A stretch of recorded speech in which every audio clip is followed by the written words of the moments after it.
Welcome to the Tall Corn Book Talk. I'm Nick Bergus, the books columnist for the Iowan magazine. And with me, of course, as always, is Steve Semken of Ice Cube Press. How are you doing today, Steve? Not bad. It's a good day for words.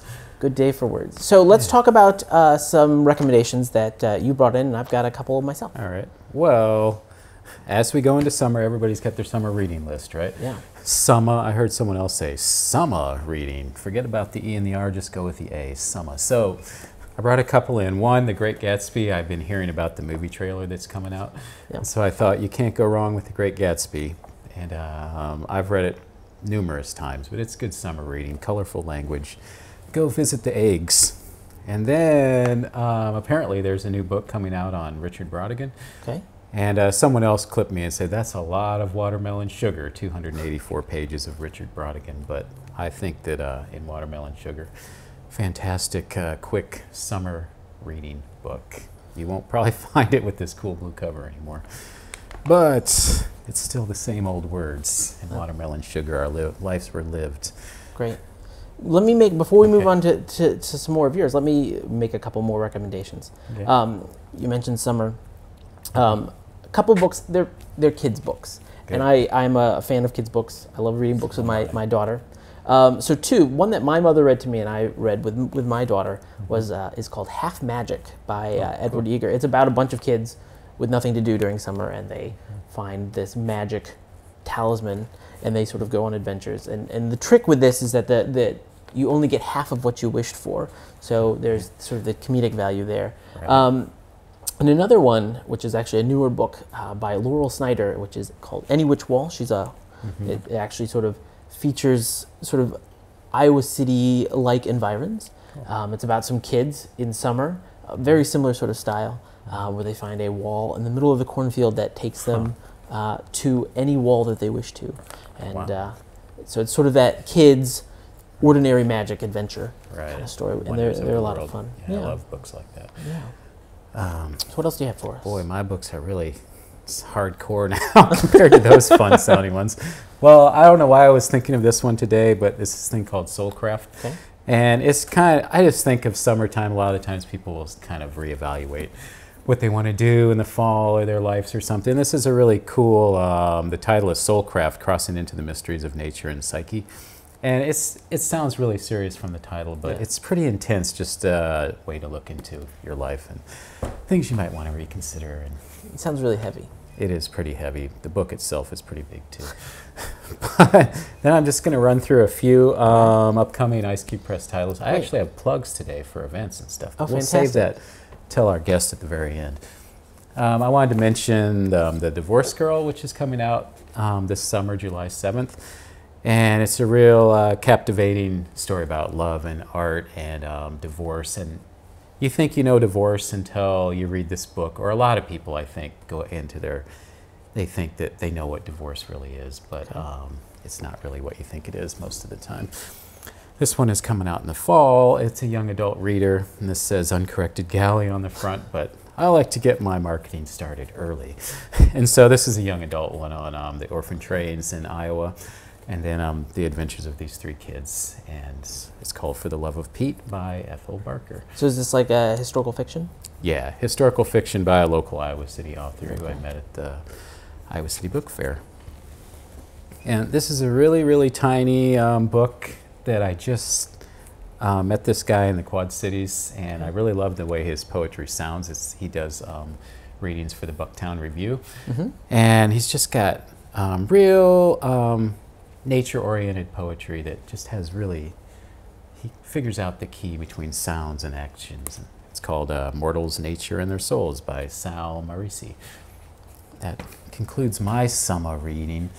All right, so we are going to, you want to talk real quickly about Love and Other Delusions? Yeah. We got our guest today is Larry Baker, novelist Larry Baker. Yeah.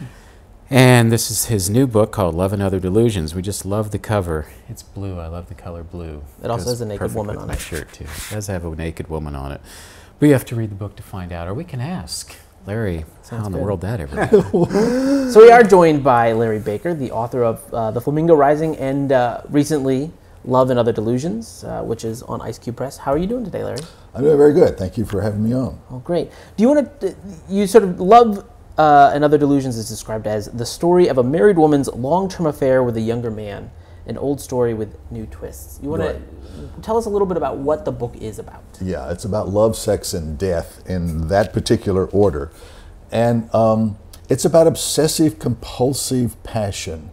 And the delusion comes from the idea that this woman thought she could actually make this work, stay married to a husband who loves her, have an affair with a younger man, a much younger man who loves her, she thinks, and everybody would be okay with that. And by the end, what you discover, what the reader discovers is, this woman's just bat crazy. And whether or not the affair drove her crazy, I think they will discover that she was crazy before the affair, and that explains the affair. So I was interested in doing something different. A lot of my other books you can teach in high school, parents love them. Hallmark did a movie of my first book. Hallmark will not touch this book, not at all.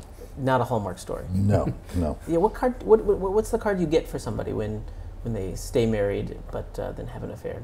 Do they make that card? Hallmark doesn't, but I think, what is that? There's another cartoon card company that does American Card or something. I've actually sent it to a few people I know. You open it up and stuff flies out. Yeah. So where does sort of the idea for a story like that come from? Well, I was going to say like Law and Order, ripped from today's headlines. You're always hearing these stories, reading stories about, especially teachers who will have these trysts with high school students. And to me, that's just sort of creepy. I mean, there's nothing literary about that I want to write about. But I did remember seeing a few years ago an interview with that most famous high school teacher, Mary Lou Retino, or whatever her name was, Letourneau, Mary Kay Letourneau, who had the affair with a 12-year-old boy. And this was done after she'd gotten out of prison for the second time, after she had borne this young man 2 children, and they were married. And you just watch her in this interview and you realize she's utterly delusional. And I thought, there's a hook in there somewhere. I just couldn't write that kind of story, so I wrote it with a woman in college who the young man is 18 when she meets him, and they don't really consummate this for 2 years because she resists this urge that she has. But when she finally falls off that cliff, it is a very long and hard fall. And it's a much more adult book than anything I've ever written. I mean, I was going to tell Steve this. In September, I'm doing a reading at the Haunted Bookshop, and I'm just going to read the sex scenes. And we're not going to allow children. We're not even allow taping. This will not be reproduced in any other form. You have to be there to hear this. But I'm going to read every sex scene I ever wrote, and this one will, from this book, will end the evening, and people will go screaming from the bookstore, or salivating. So it seems like you have to walk a fine line. Like if you're writing a sex scene and you're trying to, be serious about it, not write some sort of romance novel. Like how do you walk that line? Because it seems like it might very easily fall into sort of. Yeah. Would you like me to read it out loud today? I mean, let's. No. We'll avoid reading it. But how do you walk that line? Okay. I did the same thing in my first book, Flamingo Rising, which Hallmark did do a movie of, but Hallmark took that story, and where these kids are teenagers when they're having sex, they stopped the story at the age of 12, so there's no sex at all. But even then, I wrote that scene without using body parts. That's one of the first things you can do. What you're trying to describe is the sensation of the event, the feeling, the sort of sensory, the touch, taste, smell. But you don't need body parts for that. Sure. This one is a little bit different because these are an adult relationship by this time, and it is not love, it is passion. And so you only reveal a certain amount. Something very simple. In the first sex scene of this book, they keep their clothes on. So the bodies aren't even revealed to each other. But it's very clear that when she goes into the teacher's lounge at midnight with this guy and proceeds to have him lay down on the couch and ABC follows, This is a much more graphic scene than anything I've done before. But I think people will find it, I want people to be stimulated and almost like voyeuristically. You're watching this from a distance and you don't get to see everything. It's like through a window pane you get to see this particular act. So it's difficult to do, but we'll see. I mean, everybody who has read it, in fact, I had 12 women read that scene a year ago before the book was finished to get their response. And 11 of the 12 wanted to read more. And the 12th just thought I needed therapy. That's right. And you know what? They could both be right. Beg your pardon? Yeah. Oh, they could both be right? They could all be right. So this book, Steve published this book. You mentioned The Flamingo Rising. That was published by a major publisher. What's the difference in working with a larger publisher and a smaller publisher? Like the amount of input you have. Steve has worked with me on covers, font design, chapter headings, number of copies. It is, working with Steve is working with your book, not letting somebody else just take it and here it is, and this is what you're going to do, and you can go on this tour if you want to, but we'll take care of everything. Now, there's a lot of advantages to that, of course. They spend a lot of money promoting and sending around. Steve and I have worked together on 2 books now, and we've gotten a lot of coverage, and I've been very, very happy with, if not, in particular, the physical product, the book itself. This book and A Good Man, the previous book, are great looking books. I mean, you leaf through A Good Man, just look at the way the chapter headings are set up, look at the font, look at the type of periods. I mean, Steve pointed out something to me. If you get a microscope or a reading glass and look at the lines, each period is not a dot. It's a different it's a star. All stars. Yeah. Well, I mean, it's surprising how often you talk to authors just at events, or authors that I work with, or authors at other publishers, and they're actually, I mean, to me it makes perfect sense that I would want the author to like their book, because if you don't have a lot of money to put into marketing, the last thing you want is Larry to pick up his book, get it that day and look at it and then throw it on the ground in disgust. I mean, to me it makes perfect sense that I would work with them, but yet that always surprises people for some reason. I don't really know why it does. No, I was astonished that this big publisher for my first book came up with a very bad cover. Yeah. I mean, I found out from bookstore owners later, we don't like this cover. And yet they had a great cover. And they showed it to me, and I said, I want that cover. They showed it to Barnes & Noble. They showed it to some other chain stores, and they didn't like it. And so it became sort of cover by committee, and it was not an effective cover. This one, I think, is a great cover. Oh, yeah. So let's talk just like about the covers. This For Love and Other Delusions, this was photographed locally. Photographed at the Coralville Center for the Performing Arts. Okay. Were you present when it was being photographed? Are you kidding? I'm the author. I'm the director. I hired a photographer. I mean, Steve just let me have free reign. I hired a photographer. I got a lighting technician. I got permission from the Coralville Center for the Performing Arts. We spent 2 hours with a model, a real human being. This is not Photoshop. That's a real person. We took 180 different pictures. And at the end, what we ended up doing is taking 3 different photographs and then putting them together. Like the seats in this picture are from a completely different picture that was taken as opposed to the blue background. But it sort of gives you that sense of falling into the image. And here's your first clue, spoiler alert. This represents the last chapter of the book. This event occurs in the last chapter of the book. And I can tell you that, and it's not going to spoil anything for you, but this woman ends up naked on stage in a movie theater, at the center of her own drama. And we had an original cover that was sent out for all the review copies, which was a picture of a restaurant, which is another scene in the book. And that just didn't work for some reason. And another thing working with Steve, you want to change it? Let's change it. Make it where you're happy with it. Right. And we changed it at the last minute, And that picture that was the cover art is now inside the book, inside the chapter where it appears. So this is the sort of stuff that when you walk by on a bookshelf, this is a cover that's going to get your attention. And so I assume that you really had very little input on other covers for like the Flamingo Rising. No. The Flamingo was completely out of my control. Everything was out of my control in Flamingo. The other book that I did with Steve, A Good Man, which if you show the cover of this, if you splice in the picture of that cover is great. That's an old photograph that I used as a memory for one of the characters, but it's actually a picture of me and my son 30 years ago, 25 years ago on the beach somewhere.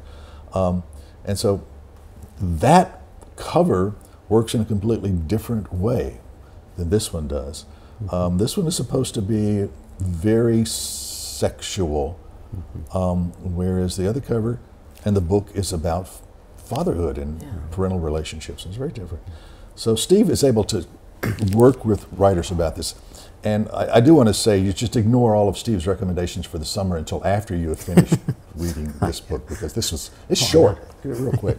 Well, I would obviously add Love and Other Delusions to my summer reading list. Right. But it's, I figure we'd get to that point. It's me or The Great Gatsby. I mean, take your pick. You have time to read them both. Absolutely. So, I mean, when you were working with authors on their books, I mean, clearly their input is important, and how do you work with them to get a cover that they're happy with? Besides just saying, go hire a model and take pictures. Yeah. Well, sometimes being so lenient, I sometimes wish I wasn't so lenient, because it does take some time to get people to agree. Because a lot of times I'll have one in mind, and that's usually how it starts. Larry happens to know the kind of book that he wants and how he wants it to look. And a lot of people don't really have that visual ability to come to me and say, oh, I know what I want my cover to look like. And in some ways, focusing on covers is sort of the bane of the writer, if you ask me, because in some ways it has nothing to do with whether the book is good or not, but these days everyone wants to see a really awesome book cover in order to then read the words. The other day I was thinking to myself, why can't we just go back to just putting the words on blue?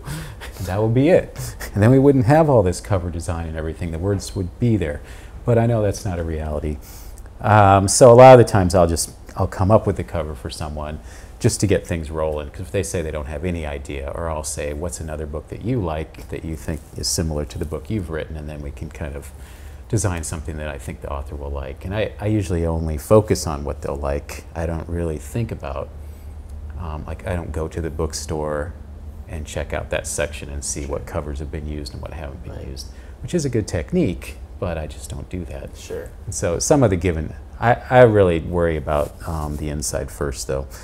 I don't think that we ever start out with the cover on anybody's, because I guess I'm into the words more than the cover. That makes sense. Right. And it seems to me that one of the big differences is, we talked about sort of marketing of books, and now you are going on a tour, a small tour, I assume, to promote this book, correct? Well, my first reading was at Prairie Lights here in Iowa City a couple of weeks ago, but I'll be down in Fairfield, Iowa on June the 9th at a Revelations bookstore, and then I'm going up to Milwaukee to the Next Chapter bookstore. It's a great independent bookstore, and then they've been very helpful across the country. So I'll do Milwaukee on June the 15th at Next Chapter, and then I come back to Des Moines on the 18th and do the Des Moines Public Library as part of their Authors Visiting in Des Moines series. And then I'm going to Omaha to the Bookworm bookstore, which is a great independent bookstore. And then the Marion Public Library, and I'm doing a Florida book festivals. This book is set in Florida, so I have a natural audience down there, and my other books are set in Florida. And I just got word today, and I haven't told Steve, but the Tulsa people are finally coming through, and there's a very good reading series in Tulsa, which I'll be doing in the fall. And then with that, I will coordinate, and I'll end up doing tours in Texas as well. I'll do about 4 different cities in 3 days, but I had to get Tulsa set up because they actually pay expenses, and I'll work around their schedule. And so it's all part of me having to go out there and make contacts. Steve is the publisher. Steve will do a lot of the work. But basically, unless an author at this level can make contacts and promote himself, you will disappear very quickly. And all of these dates are available, they're all on the website, correct? Yeah. On icecubepress.com. great. Which is another thing. I tell people, go to the website to buy this book. Yeah. Don't go to that Death Star. You know, we won't name the big A word, but go to Ice T Books or Ice Cube Press and buy directly from Steve, and it helps both of us out. I mean, the commissions are much higher. I mean, basically, once you buy on Amazon, we're getting we're getting pennies back. Yeah. Now, is yours available as an ebook? It is available on ebook, and you do have to go to Amazon for that. If you come to my house, I'll read parts of it to you. That will cost you a lot, though. You should start doing it like but it is available on ebook, and it's not my favorite, but people seem to like them. You know. Steve has come around to ebooks. We've gone over this for at least the past year. It's the necessary evil. I mean, you eventually they'll be selling. They're close now, selling more ebooks than print books. And they're still not so great. No, just kidding, Amazon. But I just thought we should start putting like some lights up in the sky every night, some words. The bat light. We could do the Love and Other Delusions light at night. A couple words every night. Tweeting her new story. Yeah, Jennifer Egan is going to do her whole story. Which Lord love her, you know, 140 words a second. 140 something words a day, whatever. It's a gimmick that just less said the better. You know, how far have I come? I'm going to do Larry's book as a Twitter book. No, I'm not, but I actually did start doing Twitter. So you can. We're gonna do plugs at the end, right? You can plug it now. Oh well, Steve is very tech savvy. You can tell. No, yeah, we've had a lot of conversations about his tech savviness. My tech savviness involves 57 questions ahead of time, and that's like, I might be ready now. But yeah, at Ice Cube Press is my Twitter handle. Is that what I call it? You can call it your Is that your hashtag? I've been twitting there. Wait, I've been tweeting, twittering, hootsuiting, and hashtagging, and trying to trend. But I haven't trended yet. No. You'll get there. Random House is starting to worry. Oh, I did want to mention, I think when this show, I think the Iowa City Book Fest will be coming up. Forgot all about July. that. And so in July, Larry and I are both part of that. He's one of the key invited authors this year. Oh. Do you get to go to the dinner and everything? Oh yeah. Very exciting. And then I'm a vendor, and then I'm doing a couple panels on writing, and then also on submissions. Is this the third year? The 15th, the 14th, and the 15th of July. Right in the middle of July, and I forgot about that. It's the 13th, 14th, 15th. Is this the third year they've done the book fest? Do you know? It's I think it's the third or fourth year. Yeah. It's getting pretty. I mean, it gets better every year for sure. Yeah. This year it's going to be up from the library, I think, up by the engineering building instead of the and there'll be university library. Venues around town as well. Yeah, right. I mean, Joe Blair and I will be doing a panel together on the line between fact and fiction, since we both sort of. He wrote a memoir, which, like all memoirs, you fudge a little bit on memoirs. I write fiction, and people are always asking me, "Well, who's that based on? Is that person real?" You know? Yeah. I mean, this book is the most fictional book I've ever read. People say, "Oh, I know somebody just like that." Is that such and such in Iowa City? I said, no. But if you want to think that, go ahead. Yeah, that's fine. People can pretend it's you. I think that brings up an interesting point. What is your process for I mean, if you're writing fiction, what is your process for sort of getting there? Oh, I always start with either a character or a situation. The character, this woman's character, delusional, adulterous, but also, and you learn this in the first couple of pages, she's dying. And she's talking to her therapist, and the therapist is trying to get her to come to terms with the fact, whether you think you're two people, one people, whatever, you are dying, and you've got to figure this out. And the book is about her trying to figure out her life. So I start with the character, and then I figured out the situation, which is not the adultery, but the trying to rationalize the adultery. With my other book, with Steve, I started with the idea of writing a new version of Elmer Gantry. I wanted to do about phony preachers. And then I wrote the first chapter, and I changed the whole story because I created a secondary character that became the most appealing character to me, the radio guy. And the preacher became the secondary character. But then the idea of you find a person and put them in a situation, And out of that comes a plot. And very often you think you know where you're going with the plot. I thought I knew where I was going with this, but it changed. I thought I knew where I was going with A Good Man. It changed. Flamingo, I definitely had a plot, and it changed about halfway through when I realized I just created a character who was more in control of the story than I was, which is a writing cliche. You hear writers, oh, the characters help. They exciting, do. If they're really good, they do sort of control their own story after a certain point. So, you know, my next book, I have a situation. I have a woman going to work for the first time in her life at the age of 40. She grew up, she got educated, degrees, married, never had to work, husband drops dead, and she's going back to work at the high school she graduated from. That's a situation that I'm expanding on right now. And I see all sorts of interesting complications from that. Is it a challenge for you to write female characters as a male? You know, somebody, I'll name drop here. God, what was his name? Reynolds Price, great writer. Ask him, do you think the women can always write men characters, but can men write female characters? Because how does a man understand a woman? And he says, well, how does a woman understand a man? That you can either write a character or not. I find that when I'm writing this character, it wasn't the fact that she was female, it was that she was crazy that makes her interesting and difficult as a character.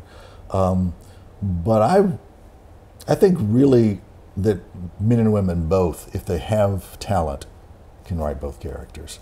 It's not difficult to write a woman as a man, nor is it as a woman difficult to write a man. You just have to have some insight and skill. And saying that, and then that's the thrill and the challenge of being the author. Yeah, I mean, that's the exciting part, is in some ways being surprised as you go along.